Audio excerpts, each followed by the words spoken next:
क्या तुम जानते हो सुकुना कर्स्ड ऑब्जेक्ट क्यों बना?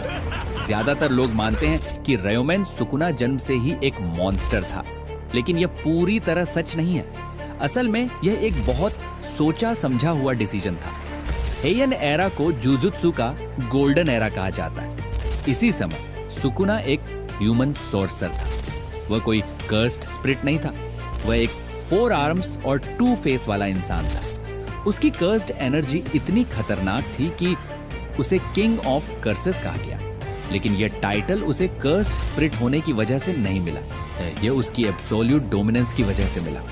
सुकुना का फिलॉसफी बहुत क्लियर था। स्ट्रॉन्ग सर्वाइव करता है, वीक डिसअपीयर हो जाता है, यही उसकी सोच थी। समय के साथ हेयन एरा खत्म होने लगा।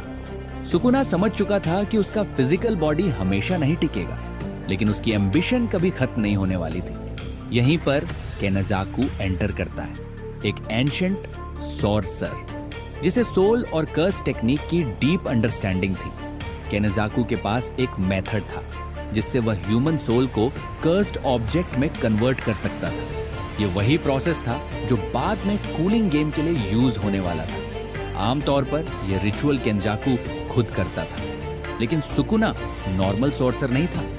सुकुना की सबसे बड़ी ताकत उसकी अंडरस्टैंडिंग थी। उसने इस रिचुअल को सिर्फ एक बार देखा और उसी मोमेंट उसे सब समझ आ गया। सोल क्या है, कर्स्ड एनर्जी कैसे फ्लो करती है और इंसान को कर्स्ड ऑब्जेक्ट कैसे बनाया जाता है। यही वजह है कि सुकुना ने खुद को कर्स्ड ऑब्जेक्ट में ट्रांसफॉर्म कर लिया। उसने केनाजाकू पर डिपेंड नहीं किया, उसने खुद अपना फ्यूचर डिजाइन किया। अब सवाल यह है कि सुकुना ने ऐसा क्यों किया? इसका आंसर उसकी माइंडसेट में है। वह टाइम को ट्रांसेंड करना चाहता था, वह फ्यूचर एरा देखना चाहता था और भी स्ट्रॉन्ग अपोनेंट्स से फाइट करना चाहता था कर्स्ड ऑब्जेक्ट बनकर। सुकुना ने डेथ को चीट कर दिया। उसका बॉडी खत्म हो सकता था, लेकिन उसकी सोल कभी खत्म नहीं हुई। उसने अपनी सोल को 20 पार्ट्स में स्प्लिट किया। यही 20 पार्ट्स उसकी 20 फिंगर्स बने। हर फिंगर एक स्पेशल ग्रेड कर्स्ड ऑब्जेक्ट थी।